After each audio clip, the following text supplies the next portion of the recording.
Okay. Welcome back, everybody, to Younger Man's Game, a show for dirtbags, weirdos, hippies, and other lovable creatures. My name is Eric Wesh, and as always, I'll be your host today. As I did last week, I am actually recording this one live, so if you hear me stumble or mess some stuff up, hey, that's live podcasting for you. But these episodes are available not just on YouTube where they are streamed live, and also after the fact as recorded episodes, but also on Apple Music and Spotify. So hopefully you can get these wherever you get your podcasts from. It's another beautiful day here in the woods of southeast Michigan, and we are now 7 weeks away from my official start date for the upcoming attempt to hike the Pacific Crest Trail, a 2,700-mile scenic trail that stretches from the U.S.-Mexico border at its southern terminus to the U.S.-Canada border at its northern terminus. We have covered a variety of topics so far in this podcast, pretty much all related to getting ready for a hike like this, and that is no small thing. Obviously, there's a lot to cover. Getting yourself ready mentally, physically, and today what we'll talk about financially to make it, to almost 3,000 miles up the entire western coast of the United States on a 5-month long hiking journey. And look, one thing I'll say right off the bat in this episode is that what we're going to do is I'm actually going to go through and break down the costs with y'all on an average, try to get an average or a sort of baseline feel for, how much things like food and lodging and, various travel related things will cost. Then we can kind of put that together into a total number that you could use as a handy reference if you were planning one of these hikes for yourself. And of course, I'm not an expert. I'll say that, but I've said that before. I'll say it again. I'm just a guy who likes to hike, and this is what in my experience, what it has looked like to do this sort of thing. But your mileage may vary, and that's really the other main point here is that the nice thing about distance hiking and backpacking as a hobby in general is that at least last time I checked, sleeping outside in the dirt is still free. So it's a pretty low cost activity, at least when you compare on a dollars to donuts basis, distance hiking with some other forms of travel where you might have to pay for lodging and things like that along the way. So it's really not the most expensive thing to do to begin with. However, of course, since we're living through February of 2026, at least here in the states, everything's super expensive right now. So this might be a relevant topic for anybody who's contemplating something like this. And I'm going to try something new here because in order to live stream these and then record them and sort of export them out to all the different podcasting platforms, I'm using an app called OBS, which I had no idea about. I didn't know it existed as of like 2 weeks ago. And so I'm still learning it, and I've got some scenes set up here inside the app so I can actually show you a spreadsheet that I'm working on, and we'll build it up together to come up with a general rough idea of how much this trip is going to cost. Fun fact, I actually have a finance degree. I have an undergraduate finance degree from a pretty well-respected private university, a degree that I have used all of 0 times in my professional career. The closest I have come to it, I spent like 4 years as a nonprofit accountant, which is not, I mean, it's finance adjacent, but I certainly am not a finance bro and never have been and never will be. But hey, listen, we all make mistakes. I could have majored in any number of things in college and I chose finance. So, but I did learn how to use spreadsheets pretty freaking seamlessly and kind of as a second language. So maybe this will be the most important use that I've made of the over $120,000 degree that I managed to acquire from my academic efforts. Anyway, at least we'll have fun, and hopefully this will be something of an education for anybody who's kind of thinking about this. And if not, it'll just be a good time and something to pass the time with while you're doing whatever you're doing throughout your day while you watch or listen to podcasts. So let's get started. We'll kind of look at a couple different things here, and I've gone through like last week and the week before we talked about the gear that is required for this, and like obviously that all costs money, right? So like we're gonna break this into like the upfront costs and then the kind of ongoing trail expenses that you have to look at, and we'll try to come up with like a rough number. And to do that, I've got my handy dandy spreadsheet here. So let me switch over to that. Here we go. So I'm in Google Sheets right now, and I've just made a little worksheet called the Where is it? Where's that title? PCT Prep Workbook. Yay. Get that out of the way. Get that precious screen real estate available. But wait, where am I? I got to get my head in here. Hold on. Ready? Boom. There I am. All right. Now you got me and you got a spreadsheet. Okay. So let's look at some numbers here. Let's start talking about it. So upfront costs. This is the first place we're going to start. Basically, well, actually, let's talk about the sheet itself. It's a very, very simple spreadsheet I've made. It just has a quantity, a price per unit, and a total column. And so this column, obviously, you can see up here in the formula bar, multiplies out, quantity and price to give you a total price for everything. And then we'll total things up down here. I've also got some worksheets for things like food cost, daily food costs, and then of course we're going to have to figure out how much the hotel rooms and campground fees, and I've got some ideas there. But I've got this window shared in the broadcast here, and we've got a couple of tabs open up here with a few different relevant sort of websites. So the first thing let's talk about though, we have upfront costs up here, and then down here we have trail expenses. So upfront costs, obviously stuff you have to spend money on right now. As soon as you sort of commit to doing something like this. And so that breaks down into gear. And we'll go ahead and just put a quantity of 1 there because we're not, oh wait, we don't need 1.0. Let me get these. Hang on, stand by. This is my spreadsheet OCD. We don't need decimal places there. Okay. And then, again, gear cost. This is so variable. If I took like my pack, which I think is about $300, and then my tent, which was like $700, and then sleeping system is probably another $500. That's $1,500 right there. You add in all the other stuff. I'm just gonna put a number of $2,500 here, and that, of course, your mileage may vary, right? Like that's so variable, as we talked about during the gear episodes. You could do so many different things, from used stuff to just whatever, just borrowing your camping gear from your friends. Like that number could be 0. You could spend no dollars on gear if you really tried hard enough. I'm putting 2,500 as just, I think, probably a pretty handy all-around number. You can absolutely spend more than this if you want to go out and buy all your Patagonia underwear and just the fanciest little boutique gear supplier stuff. You could spend twice that if you want, but we'll put it at 2,500 for now, and we'll leave that where it is. Now, prepaid food drops we're going to come back to in a minute. Prepaid package drop postage, and then let's start with Trailhead Travel, because this is really, again, for me, this is pretty cheap. Let's just say we're going to need a plane ticket that goes round trip. We'll call it $500.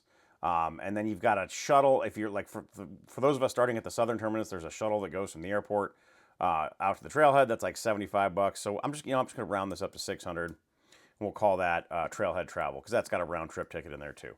Again, I personally, I had a bunch of miles on my frequent flyer account, so I think I spent like $100 on my plane ticket. But this is not necessarily going to be about my experience. It's more about like the average experience, and just, hey, these numbers are all like, take them with whatever amount of salt you want to. We're just going to kind of play with them and see what it all looks like, and who knows.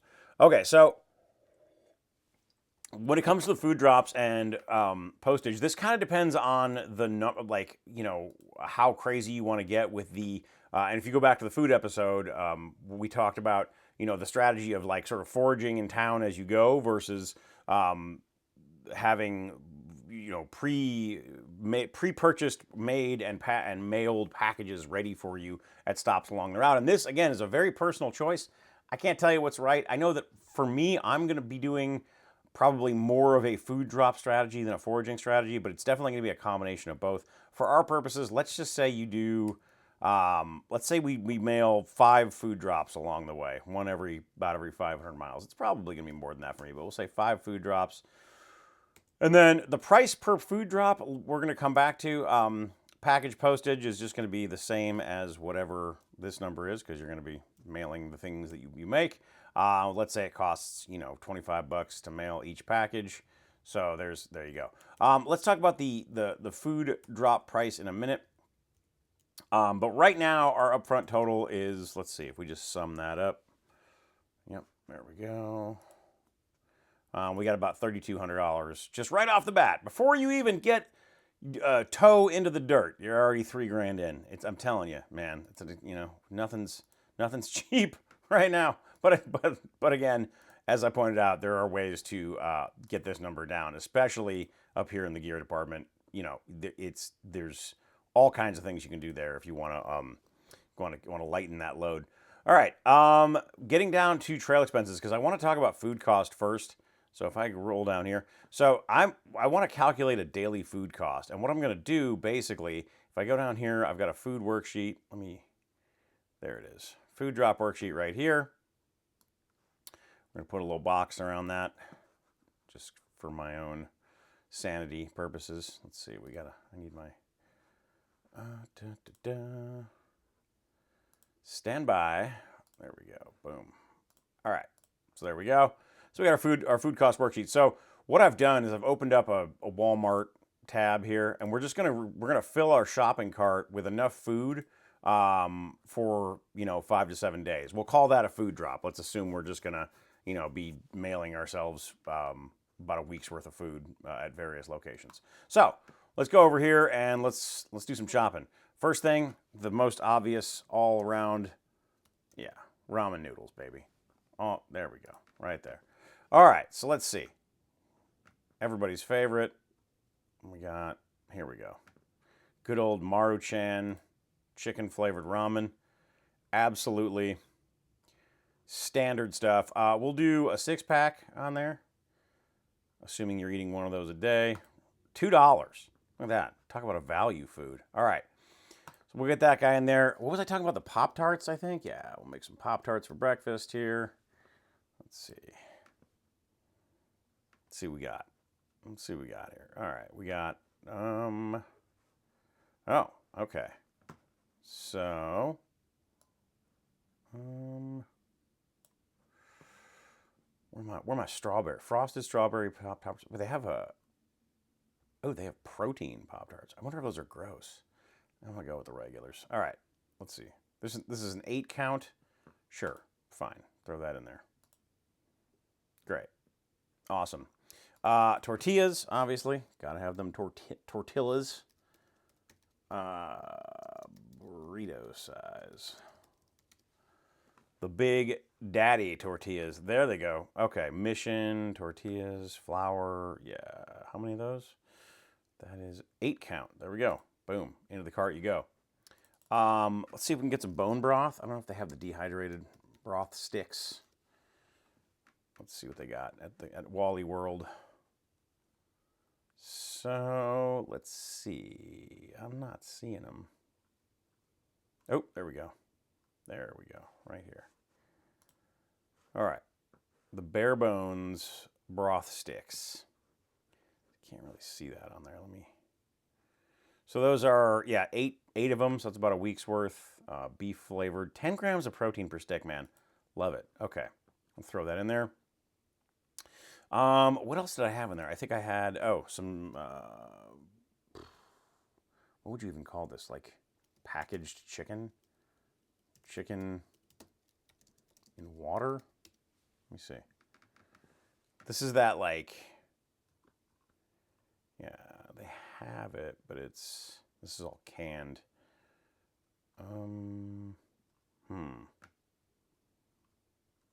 I'm looking for those little packets. They make like little, here we go. Boom. Premium white, why is that? There we go. All right, so that is the Starkist 2.6 ounce package of chicken. Let's see, net weight 2.6 ounces. Probably gonna need like 5 of those.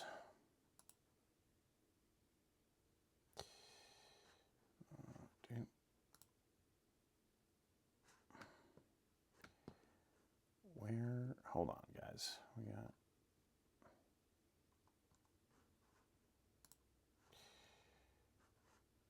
1, 2, 3, 4, 5. Great.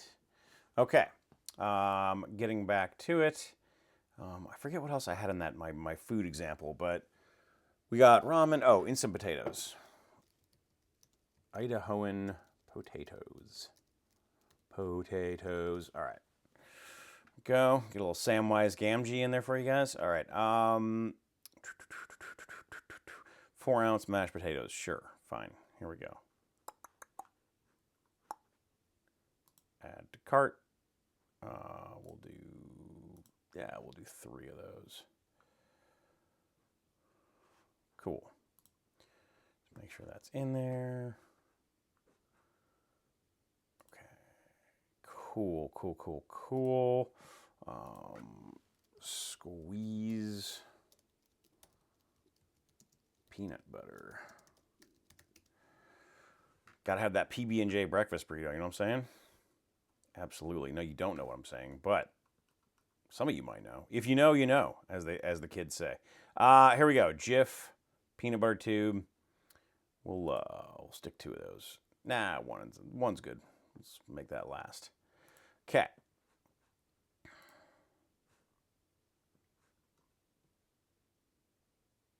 Okay. And we'll throw some Starbucks instant coffee sticks in there.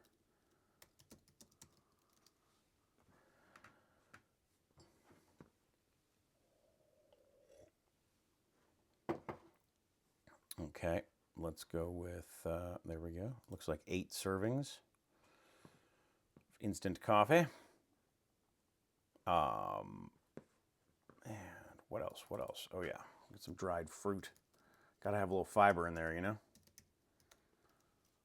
All right, let's see what they got for dried mango at Wally World. It's probably not great. Dried mango. Let's see what this Terra Sol situation is here. I don't want to sign in. 1 pound, no added sugar. Okay. That's probably like 2 weeks. I'm going to add that, but that's going through a pound a week. Maybe. I don't know. That's fine for our purposes. Let's see. Let's take a look at our cart. Let's see what we got here. What are we missing? Oh, definitely want some candy. Some chocolate. I wonder if they have Tony's. Yeah. Tony's Chocolonely. And there it is. Big fan. Big fan of the Tony's. All right, let's see. Tony's, 32% milk. They got any dark chocolate? All right, doesn't matter. We'll just stick a... Okay, for some reason we have an options thing. No, here, look. We'll just go down here. Next row down. Tony's chocolate bar. Add to cart. All right. And then, I mean, let's see what we got. So we got our breakfast burritos. We got some ramen. We got some potatoes. We got some meats. Got some broth in there. Yeah. All right. You know what? I'm gonna rock with this. Let's call this. I mean, it's not quite a week's worth, but I'd say this will get you through. I don't know. Probably like. I'm gonna add one more chocolate bar in there. Gotta have them snacks. You know what I'm saying? Yeah, you got 8 of those. I'm gonna, you know what? We'll stick one more chicken. That's about it. I think that'll last you about a week. It's a lean week, but all right, we'll call this a week's worth. Okay, so we've got, where are we at here? So it's $74.50. We're gonna call that $75 for 1 cart full of food. Now, here's the thing. We're gonna, oh, whoops. We need to do a quantity of 1. We'll do 75. All right, so we got $75 for our cart. That's the number of days in the cart is not, so that's going to be, we'll call that 7. And then to get daily food cost, you're basically just going to take and divide out your total food cost divided by the number of days. And that comes out to $11 per day. I've got a Trail Town multiplier in here, which for some, here, I need to put that back on. And we're going to make that into a percentage so you guys can see what the heck I'm talking about.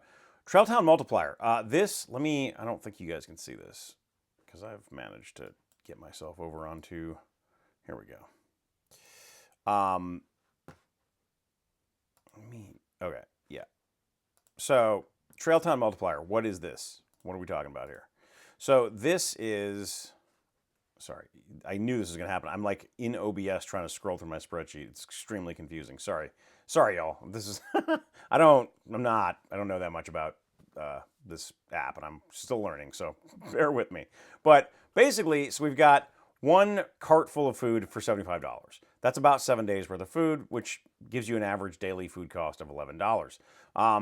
The Trailtown Multiplier is basically the the idea that like you're not going to have a Walmart in most of the places where you're buying your food, and they're always going to be more expensive than the cheapest option. So I've set this at like a 50% margin. So basically, we're multiplying the daily food cost by 150%.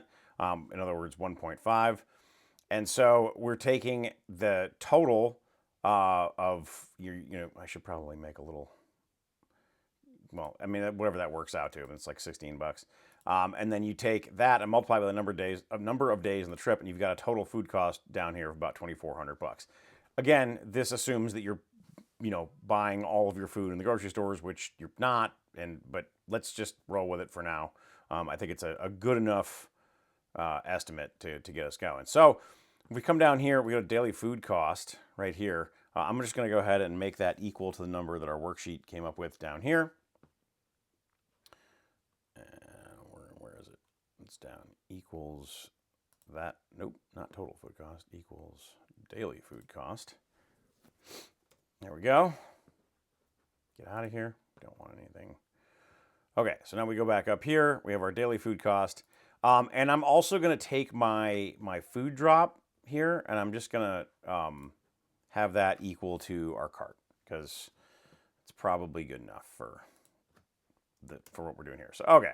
So that gets us up to that takes us up to 3,600 bucks in our upfront cost. So that's essentially 5 like 1 week cart loads of food mailed at $25 a package to various towns along the route. And again, that is, you're going to have like, you're going to spend a little bit of money on postage, but that stuff you're going to be able to buy in bulk at the cheapest possible price of anything you're going to buy on this trip. So that's why, like, if you go back to the food episode, when I talked about the strategy of buying your food in advance and mailing it versus buying it on trail, you will save money. I mean, I don't know that for a fact. We would actually have to go through and do it for the entirety of the food drops, but I cannot. I mean, at 150%, which, by the way, that could be low. Like, I mean, anyone who's ever bought food in a trail town can tell you, like, some places will charge you $3 for a bag of ramen, which should be 40 cents. So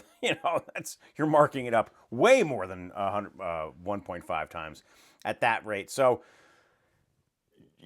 again, the more like cost-effective way to do this is going to also involve a lot more upfront effort. And as I talked about in the episode that deals with food, the other drawback here is that you're sort of tying yourself to the post office in every town that you go to. And if anything goes wrong with your package drop, then now you're foodless. Whereas with the foraging approach, you're going to spend a little bit more money, but you're going to be able to just, probably find a wider variety of stuff, and you don't have to worry about, making sure you've got things mailed from point A to point B to point C and so forth, which, if you don't have a support network of people who are willing to help you do that, is also very difficult to pull off. But I digress. Getting back to the actual numbers here. Okay, so we got about $3,600 in upfront cost that you're just going to have to spend before you even get on trail.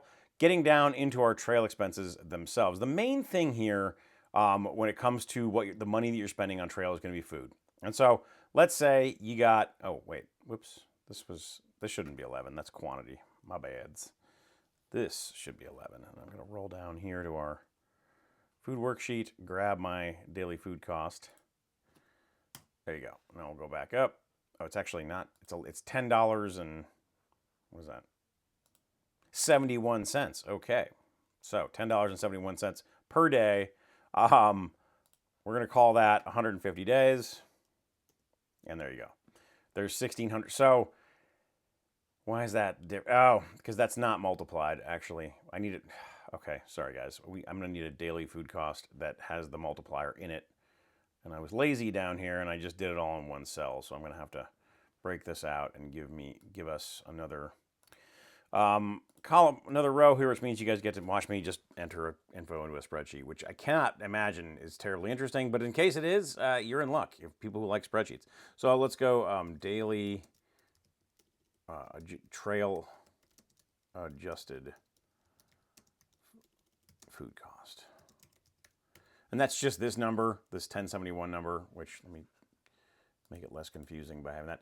This 1071 number multiplied by the Trailtown multiplier. The Trailtown multiplier sounds like something that you would, it's like a dance or something. But here we go. We're just going to get this, grab that, multiply it by that. Bazingo, bazango. There's your egregious daily Trailtown adjusted food cost. And then we're going to go back up here to our daily food cost in our trail expenses category. We're going to make that equal to our new adjusted cost. Okay, awesome. We don't want to autofill. Stop suggesting things. Okay, so there you go. That's that 2,400 number that we saw below. So, okay, so you're looking at like $2,400 in food while you're on trail. If you are just eating the things that you either mailed yourself or that you're buying in town. And that's probably not accurate. In fact, anyone who's ever been on these trails can tell you there's a lot of places in between that you're going to want to stop and get some food in town. Those are called town meals in this spreadsheet, and they encompass basically the money that you're going to spend every time you stop anywhere. And town is always expensive. The thing about a long distance hike is like town is kind of the devil from a financial management standpoint. The longer you stay, man, it can really suck the money right out of your wallet and your bank account. So you got to be careful. You know what? Actually, let's take a quick look before we get into that. If we go back up here, you got $25 to mail a package, and you got $75. So if you take that, if we go back down to our food cost worksheet, and you just look at, 75 divided by 7, the daily food cost of 1071. So what is that? That's like $70 a week plus your mail, your package cost of 25. So that's you're like 95 or 100. So yeah, I mean, that's not. Anyway, it's still cheaper to mail your food. I'm sorry, I'm on a total tangent here. I don't guess what I'm even talking about. Getting back down to our food costs for the trip, let's talk about town meals. So how to calculate these? I mean, this can vary, right? Let's say on average, you walk into one of these restaurants, you're going to spend, I would say, at least $30, probably more. And certainly if you're having beer or anything with that, like let's call a town meal $50 each, which is egregiously high, but so is everything else right now. And then it just comes down to how many of those you're going to have. I mean, I would imagine probably one per town stop if you choose to stop at a town. So let's just say we do that 10 times over the course of the trip, and that's another $500 we got to add to our food cost. And then you've got hotel rooms and campground fees. So this is another big one. If we look, what I've done is I've actually pulled up. Okay, fine. I've pulled up hotels, and I think I got Booking.com open here, and I picked Idlewild as a town. It's one of the first big towns you come to in the desert, and it pretty much here. Let me get my head out of the way here. Let's see what the heck we're doing. This is. Let's see. Oh, nope. That's what the hell I'm doing here. What did I just do? I think I accidentally just opened a new tab. Okay. We can't see this on our. This is annoying. Hold on. Let me figure out how to. Huh. Okay.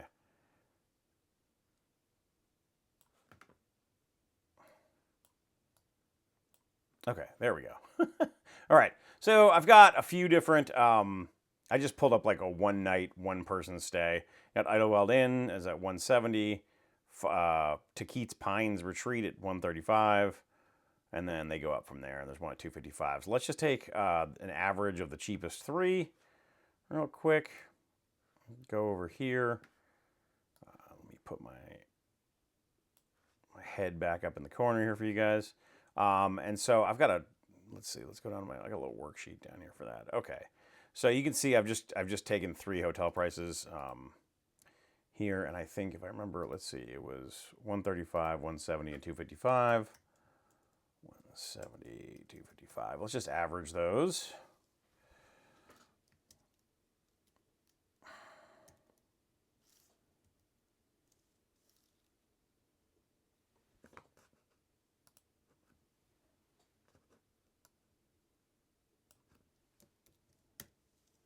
All right, so that's an average cost of $187 per stay. Now, obviously, if you're splitting this with other hikers, you can get that cost way down. And that's what people usually do. But for our purposes, we're going to just run this as though you make no friends and just want, stay in your own hotel room, which, it could happen. But let's just, let's see what we got here. Let's go back up to our trail expenses.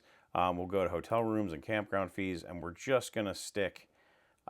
Let's assume, again, we're doing, I would say, let's probably like twice a month. I would say probably. So let's do 10 of those as well. And then you're going to have this number equal to our little average down here from our hotel spreadsheet. And that gives you a hotel room average, about $1,800 over the course of the trip. Okay. And again, campsites obviously way cheaper than that. So this number, all of these numbers, quite frankly, can be manipulated.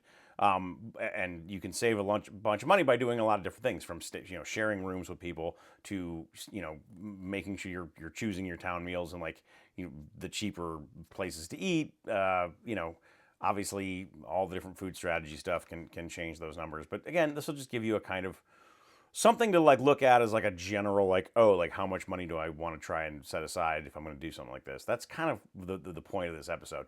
Now going down here, I've got some shoes. Shoes are one of those things you maybe don't think about when you think why would I need to put this as a line item? The reality is that most running shoes are not designed to last more than about 300 or 400 miles. So do the math, right? You got 2,700 miles. That's 9 pairs of shoes you're going to be running.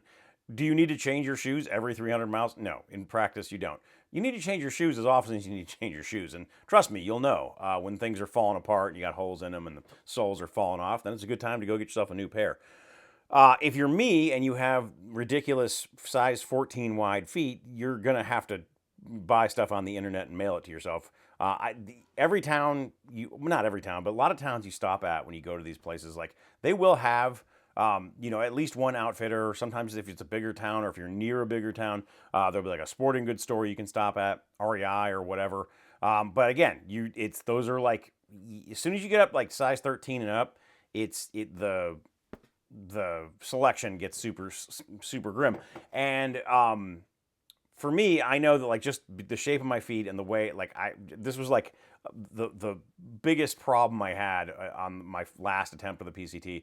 My trail name, which was Bigfoot, which is not, it sounds cool, but it's not. I got that because I was bitching about my goddamn feet the entire time, because my feet grew 2 sizes in the first week that I was on trail, and I could not find a pair of shoes that would actually fit, and it was pretty miserable. I did ultimately, after getting off trail on that attempt, find a shoe that works.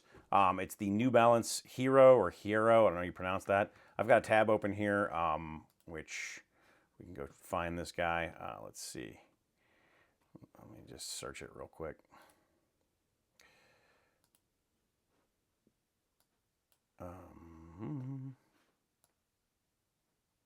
Make sure we're in the box here. Okay. Hero. Yeah, so there you go. Fresh Foam Hero. It's like $160. Let's see. Let me show that one off there. There you go. Fresh Foam Hero. 160. How many pairs of those shoes you're going to need? Good question. Let's go with, let's say 5. I don't know.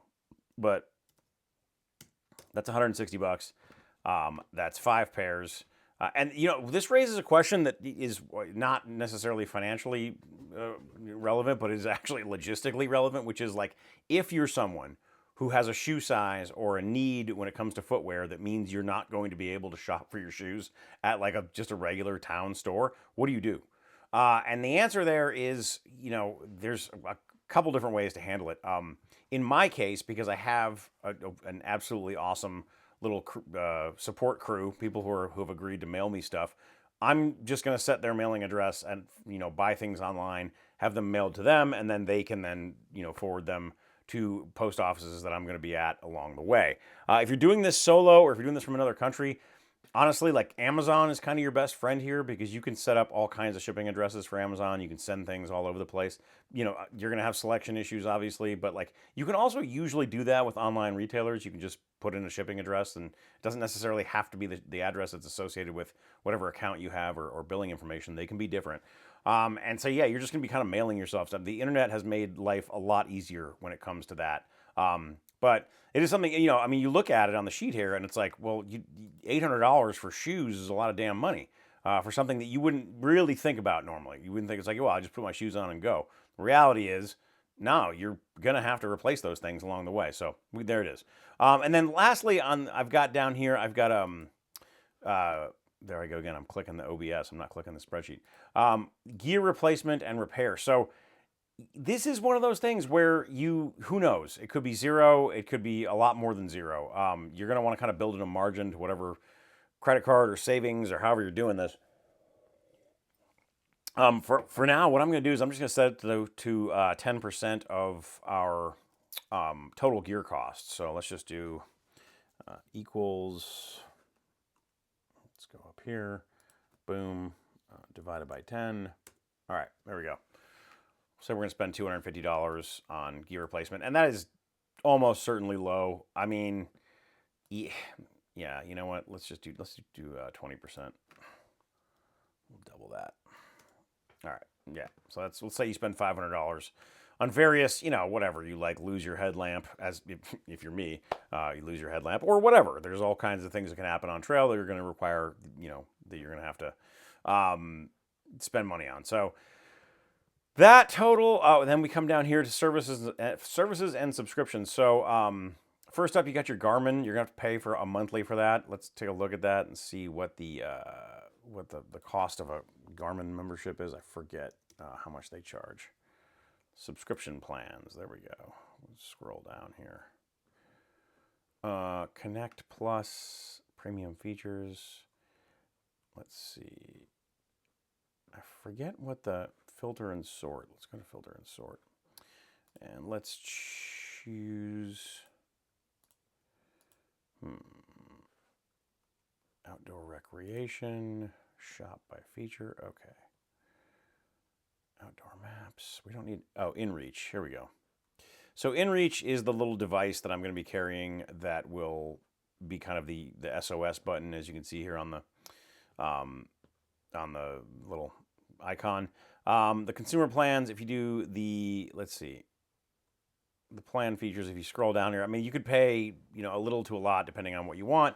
Mostly you have, the difference between the two cheapest ones is that you can do satellite check-ins for free on an unlimited basis for the next one up, whereas they're 10 cents a message on the cheapest one. So the cheapest one is $8. I think you're going to want to bump up to 15. And then of course, you know, standard and premium, you have all kinds of other features. They just add basically more data you can use. I'm going to just go rock with the essential. It's really all I need. And so we're going to add that in down here on our spreadsheet at, we're going to have 5 months of that at $15 a month, $75 worth of Garmin. And then because, you know, we're using the phone to use apps like Wayout and stuff. And Wayout, you actually do have to buy maps. I forget how much those cost, but those are a one-time deal. And if you've already bought them like I have, then you're not spending any money on them. So leave that off. So we got 5 months. How much? I think I pay like $120 for my stupid cell phone. So there you go. There's $600 for that, which gives us a grand trail expenses total of, drum roll please. Nope, we're gonna, let's see, we're gonna make that D16. Okay. Is that everything for trail? Yeah, that's all our trail expenses. All right, boom. Okay, there you go. So over the course of 5 months, that you got about $6,700 worth of expense. So what does that mean? So let's get some totals down here, and let's just add a new row in here.